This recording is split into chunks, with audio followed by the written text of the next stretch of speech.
Herkese merhaba. Bu videoda altın çağından bahsedeceğim.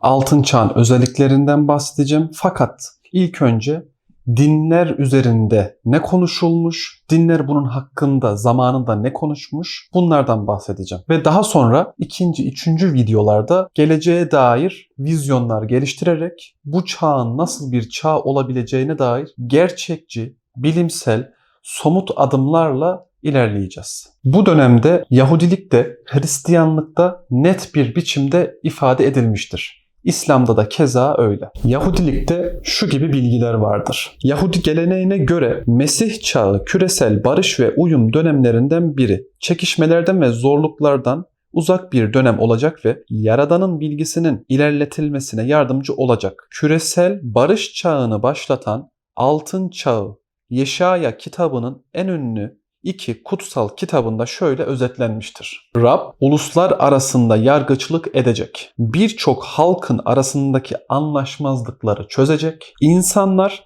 kılıçlarını çekiçle dövüp sapan demiri yapacak. Mızraklarını bağcı bıçağı yapacaklar.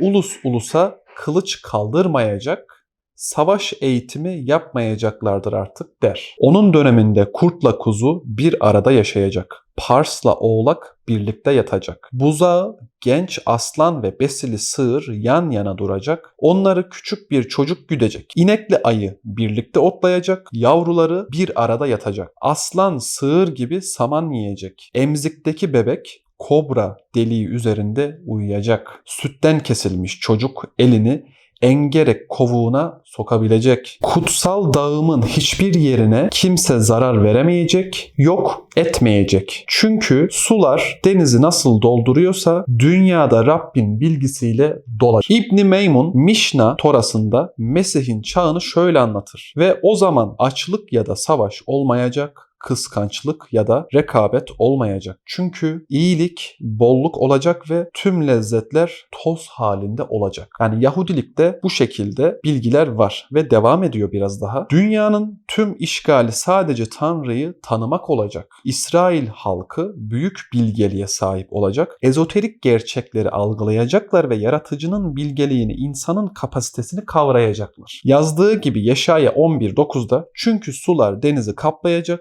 yeryüzü Tanrı'nın bilgisiyle dolacak der. Buraya dikkat. Yaratılışın 7 gününe dayanan haftanın 7 gününün her birinin yaratılışın 7000 yıla yaklaşık, yani her bir gün 1000 yıla denktir demek istiyor. 1000 yıla karşılık geldiğini savunan bir kabalistik gelenek vardır. Gelenek haftanın 7. günü olan Şabat dinlenme gününün 7.000 yıla evrensel dinlenme çağına, Mesih çağına karşılık geldiğini öğretir. 7. milenyum 6000 yılı ile başlar ve Mesih'in gelebileceği en son zamandır. Devam ediyor. Talmud, Midraş ve eski kabalistik çalışma olan Zohar kitabına göre de Mesih yaratılış zamanından 6000 yıldan önce gelmelidir. Ortodoks Yahudi inancına göre İbrani takvimi yaratılış zamanına tarihlenir ve bunun Georgian takviminde 2240 yılına tekabül etmesi sağlanır. Yahudilikte böyle anlatılıyor. Hristiyanlığa geçelim. Hristiyanlıkta çok şaşıracağınız enteresan bilgiler olacak. Mesih çağının Hristiyan anlayışı büyük ölçüde Yahudi kutsal yazılarına, özellikle Nevimlere bağlıdır. Kutsal yazılarda gösterildiği gibi Mesih çağının özelliği tüm insanlar üzerinde olağanüstü bir şekilde fışkırmasıydı. Onlara özel hediyeler ve karizmalar getirmesiydi. Burada denilen güzel ahlak ve yüksek şuur halinin getireceği ilim hali ve bilgeliktir. Buradaki karizmadan kasıt ise insanın ulaştığı bu halin ona kattığı auradır. Yani karizmadan kasıt aurayı kastediyor bu bilgiler ışığında. Önemli kehanetler Zekeriya kitabı 4. kısım ve Yoel kitabı 3. kısımda bahsedilir ayrıca. Yalnız burada ben bunları not aldım unutmamak için, çünkü taze bilgiler, benim evvelden öğrendiğim bilgiler olmadığı için not almak zorunda kaldım. kusura bakmayın. Buradan okuyup anlatmam gerekiyor. Çok enteresan olan ise Hristiyan literatürüne girmiş olan bilgilerin çok büyük kısmı Yahudilikten gelir. Şimdilik bunun sebebini bilmiyorum ama Illuminati videosunda değindiğim bir bölüm vardı. Hristiyanların Yahudilere o zaman özellikle Portekiz'de çok fazla zulmettiği bir dönem vardır. Ve ayrıca bilirsiniz ki Yahudiler, yani Museviler, Yahudiler Almanya'da, Nazi Almanya'sında çok zulüm görmüşler ve biliyorsunuz ki fırınlara atılıp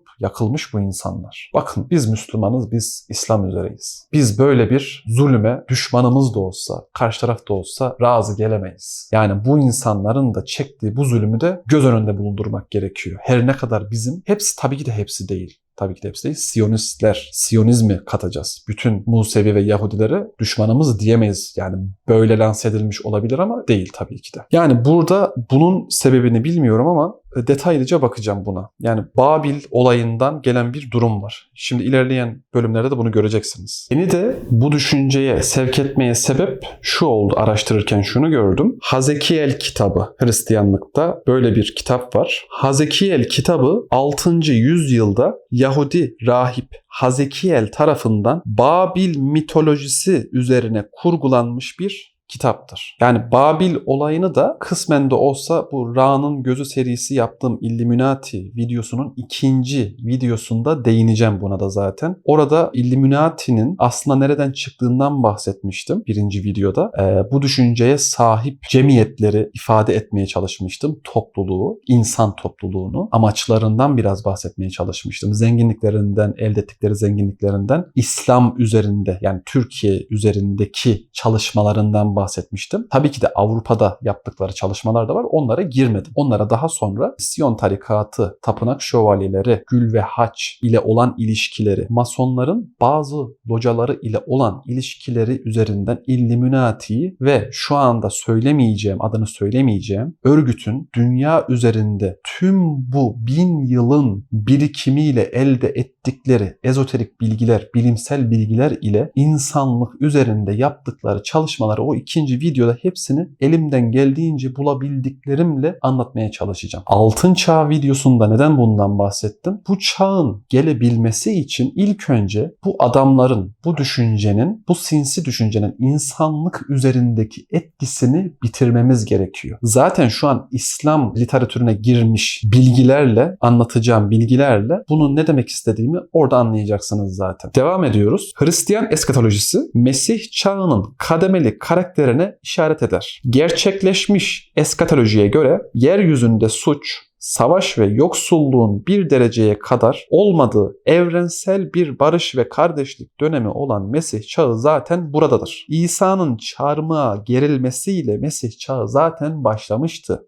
diyor buraya göre. Ancak resmi eskatolojiye göre Mesih'in Purusisi yani 2. geliş tarafından tamamlanacak ve mükemmelliğe erecektir denir. Burada da çok enteresan bilgiler daha var Vahiy kitabında Hristiyanlığın. Vahiy kitabı Vahiy 20 1000. yıl bölümünde ve Vahiy 21 Yeni Yeruşalim bölümünde şunlardan bahseder özetle. Siz ayrıca bakarsınız oraya. Şeytanın yeryüzünde yaşayanları etkilememesi için bağlanacağı 1000 yıllık bir dönem görüntüsü verir ve İsa Mesih dirilmiş azizlerle yeryüzünde hüküm sürecektir der. Bundan sonra şeytan bir kez ve sonsuza dek mağlup edilecek, yer ve gök ortadan kalkacak ve insanlar kurulacak yeni cennete ve yeryüzüne girip giremeyeceklerini belirlemek için İsa Mesih tarafından yargılanacaktır. Bu İslamiyet'te de var bu bilgi, geleceğiz oraya gibi ifadeler var. Yani burada özetle anladığımız aslında bu dönem insanlığın hem fıtrat olarak, bilinç olarak ve bilgi düzeyi açısından zengin olacağı ve bunun da sonucu olarak tabii ki refah seviyesinin cennet gibi bir ortam oluşmasında etkili olacağını söylüyor diyebiliriz. İslam'da ise durum aslında aynı olmasa da bazı farklılıklar gösterir. Bizde Mehdi Aleyhisselam'ın çıkışı vardır. Mehdi peygamber. İslam'da da şöyle bilgiler vardır. Mehdi Aleyhisselam gelecek, İsa Aleyhisselam'ın zemin hazırlanacak denir. Bunun belli süreleri vardır, çıkış tarihi vardır, İsa'nın gelişi vardır. böyle bilgiler vardır. Şöyle söyleyelim. Mehdi aleyhisselam İsa'ya zemin hazırlayacak derken bir örgütlenme yapacaktır. Bu örgütlenme insanlığın yararına olacak bir örgütlenmedir. Bakın sadece İslam'ın değil, komple tüm insanlığın yararına. Neden tüm insanlığın yararına? Deccal bir fitnedir. Deccal bir fitne üzere olacağı için insanlığı bu fitneden kurtaracaktır İsa aleyhisselam. İslam'da da böyle bilgiler mevcuttur.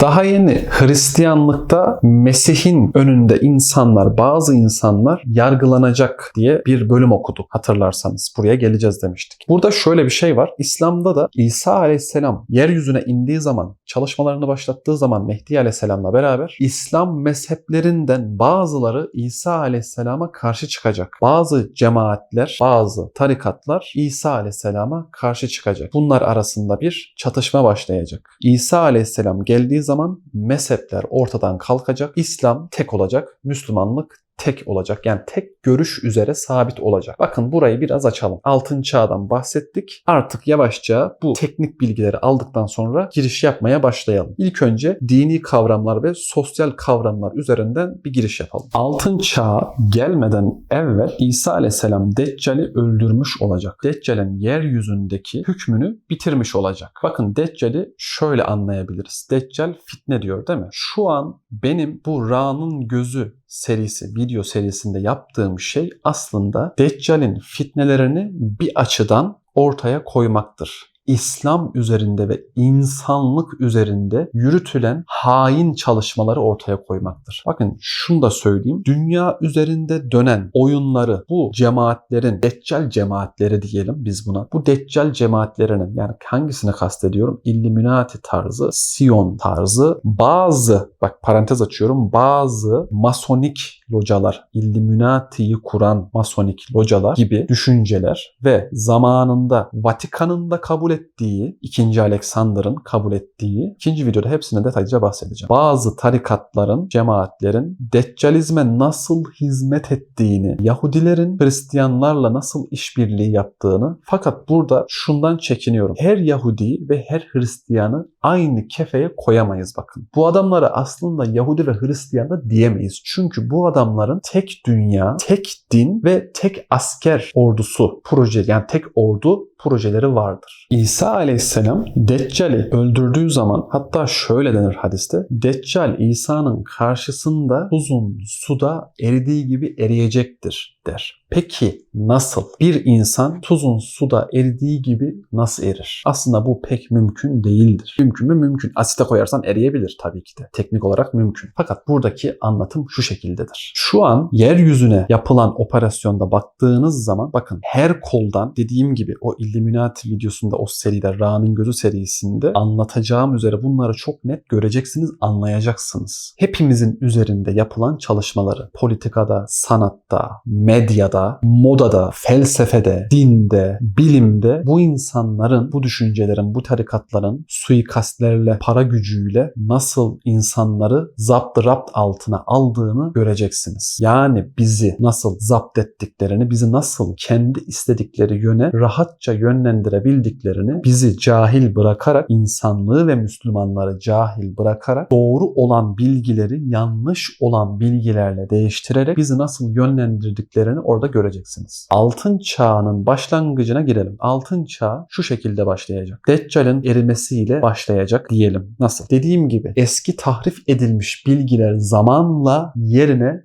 doğrusu eklendikçe insanlık tarafından benim gibi bu çalışmaları yapan, şu an hali hazırda çok ciddi derecede artmış durumdayız, yapan insanlar tarafından bu sistem zamanla çökertilecek. Doğru bilgilere ulaşan insanlık arasında kavga, gürültü doğal olarak kalmayacak. Yani bakın ayetlerde ve Hristiyan kitaplarında, Yahudi kitaplarında bahsedildiği gibi nasıl da ortaya çıkıyor değil mi? Yani onları doğrulamış oluyoruz. Yani insanlık arasında kavgalar azalmış olacak. Çünkü doğru tektir, doğru birdir. Allah da bir olduğu gibi değil mi? Gelen kitaplar hepsi bir uyarı üzerine gelmiştir. Nasıl doğru yaşanılacağını söylemek üzere gelmiştir. Kısaca şu şekilde de söyleyebiliriz. Bu Deccali sistemin bilimden elini kestiğimiz zaman, bilimi bunların elinden kurtarıp insanlığın hayrına işletebilecek şekilde çalıştırabildiğimiz zaman iyi bilim adamlarımız, bunların tuzağına düşmeyecek olan öğrenciler, tıp öğrencileri, bilim adamları çalışmalarını çok daha rahat yapabilecekler. İleriki videolarda altın çağını gelecek yıllara göre vizyonlarla anlatmaya çalışacağım demiştim. Önden bir spoiler vereyim. Daha bir ay önce, ben bu videoyu çekmeden bir ay önce füzyon çalışmasında çok büyük bir çığır açıldı diyebiliriz. Nedir? Enerjiye bir birim koyduk, 1,5 birim alabildik. Bunun ne demek olduğunu tahmin edebiliyor musunuz? Bu muhteşem bir şey. Enerji, bütün savaşların temelinde bu yatar. Enerji. Enerjiyi çözdüğümüz zaman refah seviyemiz zaten otomatikman artmış olacak. Buradan bu spoiler'ı verdikten sonra diğer videolarda görüşmek üzere diyeyim. Allah'a emanet olun.